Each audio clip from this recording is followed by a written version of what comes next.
going to start with this. I did that to the Ministry of Transport 2 years ago. They were terrified. Yeah, and it's quite interesting. I got invited down to talk to the Ministry of Transport. In Wellington, they have 140 staff in Wellington. They have 6 in Auckland.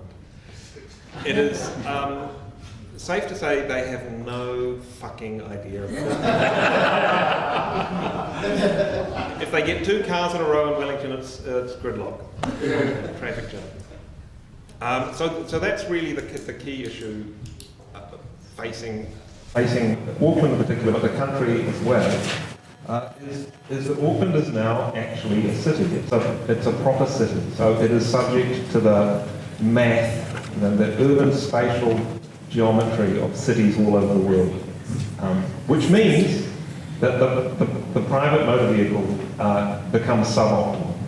So after all, driving is a fantastic way to get anywhere, so long as you have a car and there are some roads. It is an absolutely appalling way for millions of people all at once to try to get anywhere. It completely sort of falls over and becomes useless. It becomes its worst enemy, its own worst enemy. So currently we have policy in this country that is the same policy for everyone, for Eke Tahuna and for all of Auckland. And this is really the key issue that Auckland faces.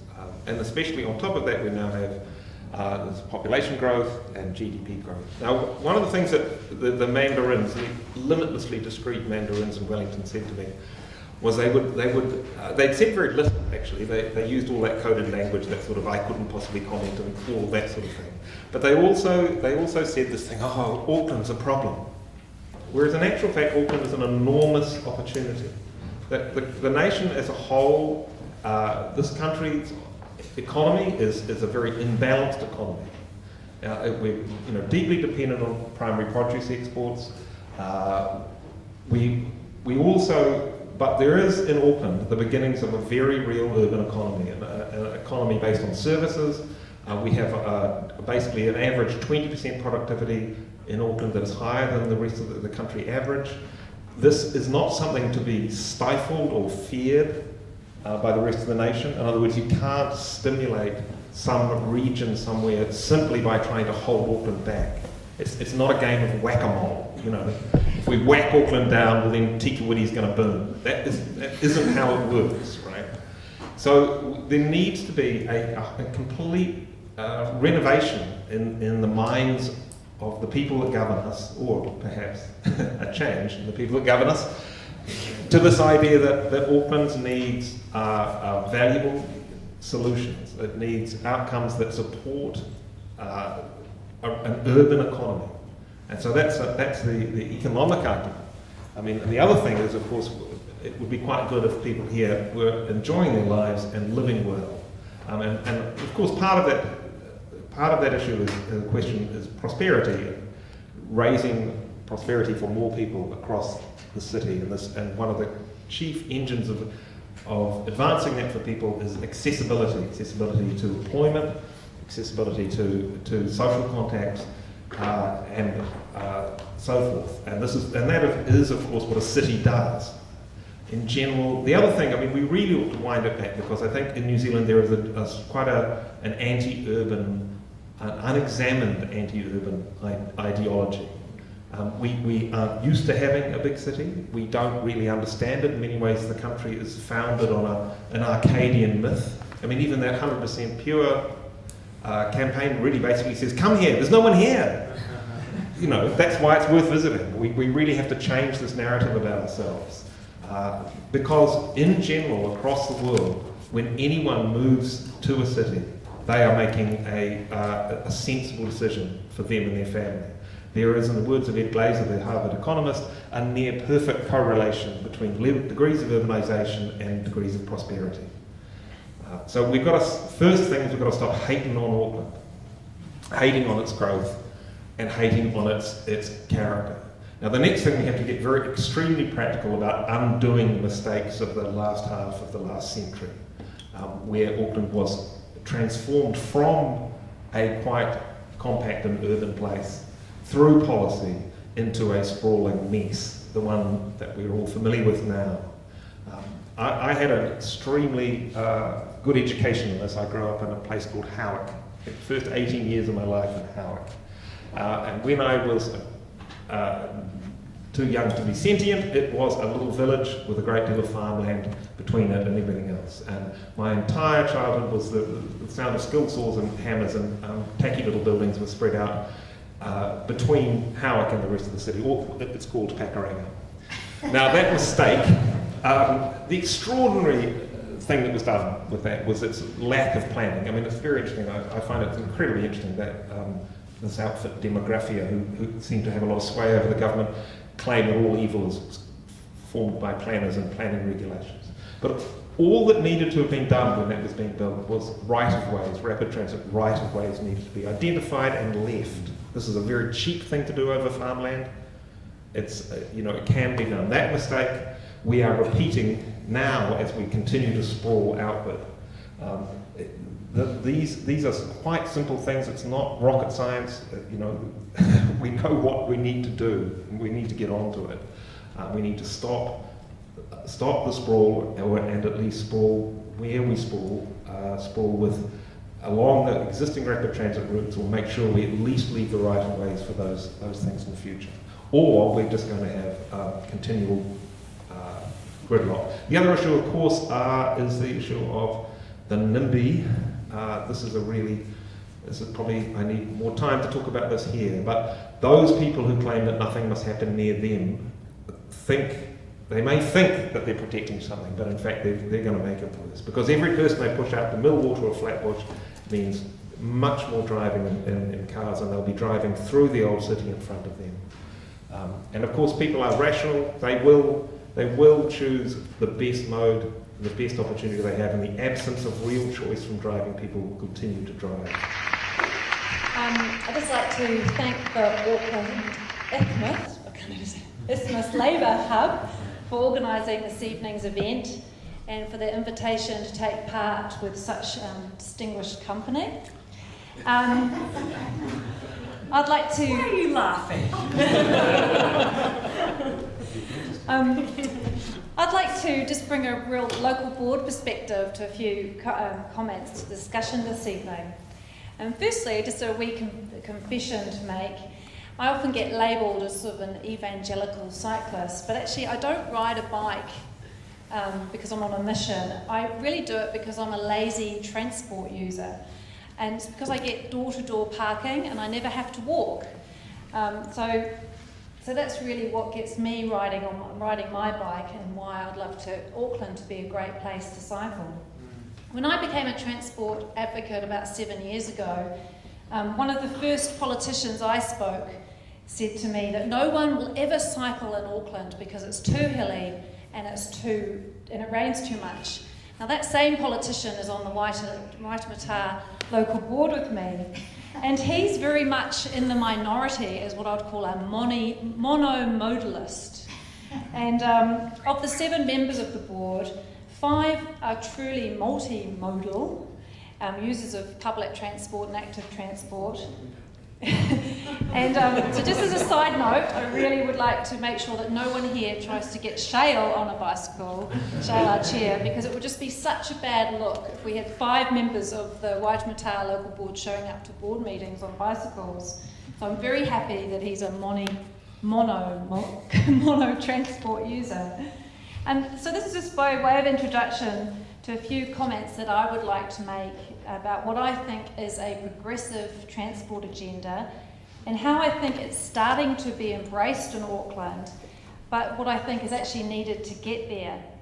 And I think there has been a positive transformation happening, just not in the makeup of our elected representatives. I do hear on Waiheke there are 100% users of e-bikes on the Waiheke local board, but really in Auckland's transport usage and attitudes.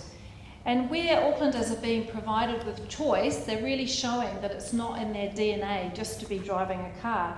And just to give some examples, in the last census, 51% of people who live in the Waitemata local board area didn't go to work in a private car. There are now more people arriving into the city centre in public transport than in private cars. 50% of households in the city centre don't even have a car. And 60% of Aucklanders say that they would actually get on a bike if they felt comfortable and safe to do so. So I really think that what I think of a progressive transport agenda is really starting to happen when it comes to public transport and active transport. And the government, of course, really needs to seriously get on board with funding to make that happen. And I think, Patrick's highlighted some of what we need around public transport, like dedicated transit lanes. But when I think of a progressive agenda, there's a bit more I think of it as in terms of, it's about kids really being able to retake the streets. It's about walkable communities, slower speeds, the reprioritisation of road space, accessible mobility, a real change to things like the give way rule at intersections, a New York City-style zero vision approach, which is where we accept that no fatalities are okay in our urban environment, and that we take a complete street approach to design. And complete street, I mean that means that all streets are usable for all ages and all abilities, regardless of what mode of transport you want to use. So I'm really backing, that's personally what I think is a progressive transport agenda, just because of what it will unleash in terms of social, economic, environmental and health benefits. And I've also heard it's going to make us a happy city as well, if you went to the recent Auckland conversation. And I guess I'm presuming that everybody here is sort of knows the theory and you've heard lots of the case studies, but I could be wrong. You could all be sitting here thinking that it's really about your personal self-driving transport pod or monorail, maybe. I don't know. I mean, I don't want to take it for granted what a progressive transport agenda is, but just to share some thoughts of what mine are. But I think we've started to take some significant steps in Auckland, and one of those I think has been the super city structure and the separation of politicians from many everyday transport decisions. And I guess I'll make a confession that I'm a bit of a fan of the super city in that regard, and I think under the old Auckland City Council we forget how dire it was when our transport decisions were made by politicians in Remuera. But we definitely still have a really long way to go, and the last 4 years, coming up for 5 I think, has been a really frustrating time, hard time getting Auckland Transport to align their agenda with the public's priorities, and for Auckland Transport to stop building crap, and it's still really happening. So, and I do think the ship is turning at Auckland Transport, but there's still big issues around delivery and leadership. And it doesn't help that I think central government is behind the scenes, playing the tune, and Auckland Transport still following that. Government funding is definitely important and alignment, but I think there's also bringing the community along with us, and that's a really important aspect of how we're going to achieve a progressive transport agenda in Auckland. Things like, and I think Patrick talked about NIMBYs, and I guess a lot of that is we think we've got a great agenda going, great transport agenda, but it's really held back as soon as we want to take out parking, as soon as we want to slow down speeds, as soon as we want to put in speed cameras on people's routes to work or build an apartment block to provide a bit more density for those walkable communities. I'm sure everyone on local boards, faces that every day with that real pushback. And I was going to just quickly give an example of like Franklin Road. We want to put cycle lanes down Franklin Road. The community there can have everything on Franklin Road, but we're getting pushed back because they don't want a cycle lane. It can be a complete street design, but they don't want cycle lanes because they perceive it to be unsafe because of the amount of leaf fall and driving backing out of garages. So I think we've got a little bit more to do before we can say we get to YIMBYs for a progressive transport agenda in our neighbourhoods. But I'd like to take comfort from what JSK, Janet Sedek-Khan, said when she was here in Auckland. So she was the Transport Commissioner from New York, and she said that people are actually ahead of the politicians and the press. And she said what worked, in New York was lots of consultation and lots of data. So just to really wrap up, thank you, Tom Pippa. I think we need to know what a progressive agenda looks like. For me, it's really one simple measure of that is, do kids play in the street? Is the community going to buy into that? Of course, central government's got to come on board, and we need central government funding, particularly around the public transport. And I'm going to make a plug here for the fact that one really important aspect is strong progressive council. And we just can't take it for granted in terms of what has already got underway. And all credit to the Mayor for really pushing through the City Rail Link. There's going to be a real legacy of Mayor Len. And so we would need to ensure that next year we elect a progressive council, that's the Mayor, the 21 councillors, and of course the 21 local boards, to really deliver and continue the work that what I'm putting forward, I think is underway and the Aucklanders are embracing. So I think, what we started 5 years ago, really committed to getting that and delivering it. So do forgive me for a little plug for the local government elections next year. I'm sure you'll be all roped into getting on board and being part of that. So thank you for having me this evening. Kia ora.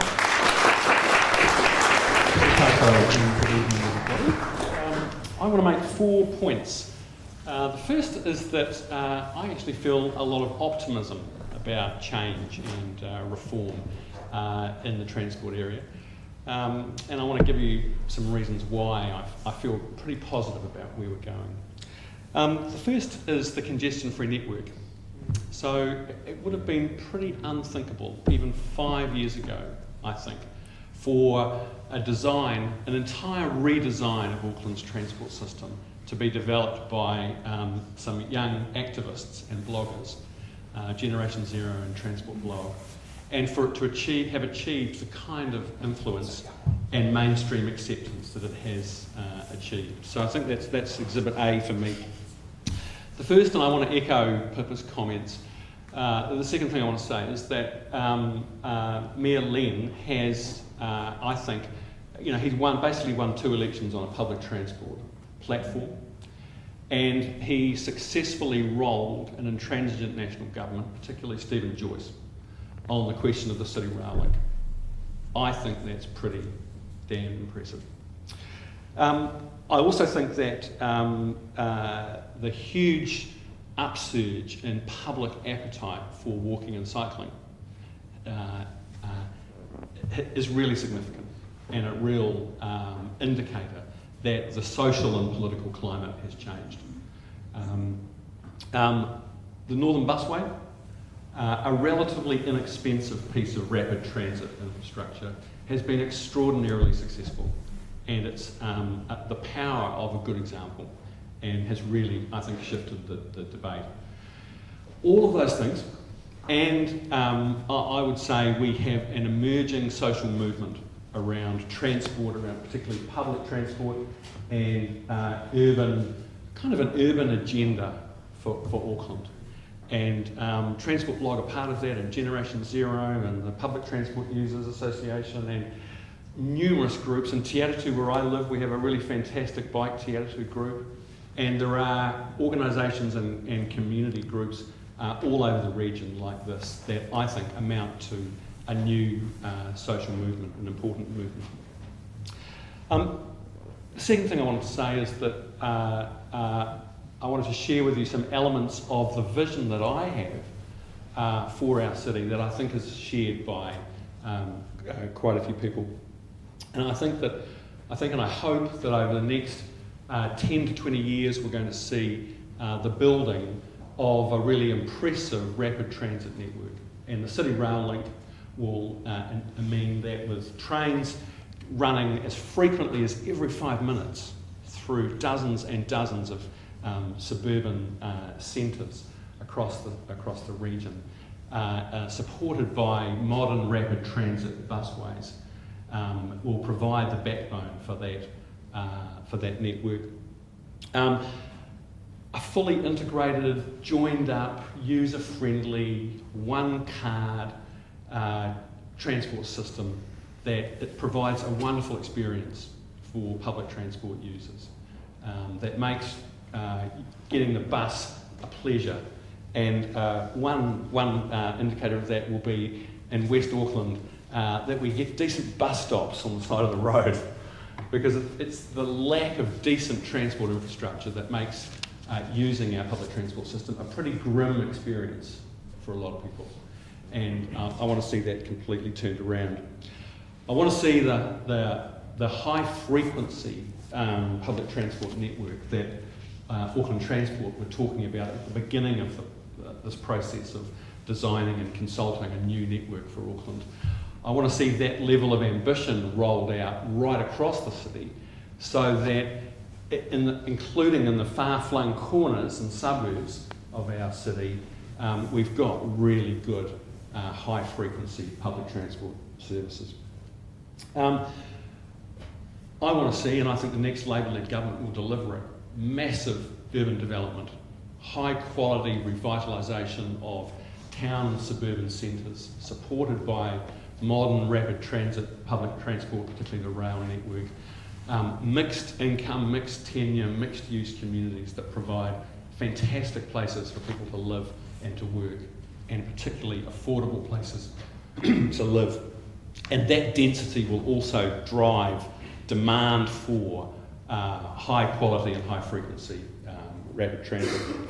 And of course, much more walking and cycling that will make our city so much more livable. And I think supported by things like Uber and like ride sharing and like bike and car rental services, well, and the new patterns of development, the more density around town centres and public transport, will mean that growing numbers of people in our city simply won't have to have a car to get to work and to live a decent life. Third point that I want to make is that I think it's making less and less sense in Auckland now to talk about the issues of transport or housing in those little silos. And increasingly, I think the Auckland conversation is about what is the shape of our city? How does our urban economy prosper? What are the sort of patterns of development? And of course it includes housing, it includes transport, but it's a whole lot of other things as well. And it's a sort of urban development conversation. And I think that the political controversy around the special housing areas that Penny Hulse sparked a couple of weeks ago, when she said to the government, if you make us do all of these really expensive fringe developments, we're going to go broke. And we're not going to sign any more of these special housing areas off until you talk to us about that. That was a really great illustration of the fact that we have to start investing in infrastructure to support and direct growth and patterns of urban development, not let the growth happen and then put the infrastructure in 20 years later, which is the classic New Zealand way of doing things. Finally, just to get a little bit political, if we're going to sort all this stuff out, if we are going to achieve this vision, Auckland and Wellington have to start working together. Does that mean, okay, all right, I've got 10, that means I've got 20 seconds left for my last point. I don't think the National Party gets the new Auckland. They don't understand about the economics of agglomeration. They don't understand that it takes massive state intervention to support public transport and rapid transit systems to make big cities work. They don't understand that not everybody wants to live in a 3-bedroom house in the suburbs on the edge of town. And our political leaders haven't caught up with where the community's at, particularly in Auckland, where I think Aucklanders now understand, not through some academic exercise, but just through living in this city, that if you keep building motorways and roads and you keep adding extra lanes, they fill up with cars. And we're never going to build motorways and solve the problems of transport and mobility in Auckland by doing that. We have to turn around 50 years of systematic underinvestment in public transport and build a decent public transport system. Those are my questions.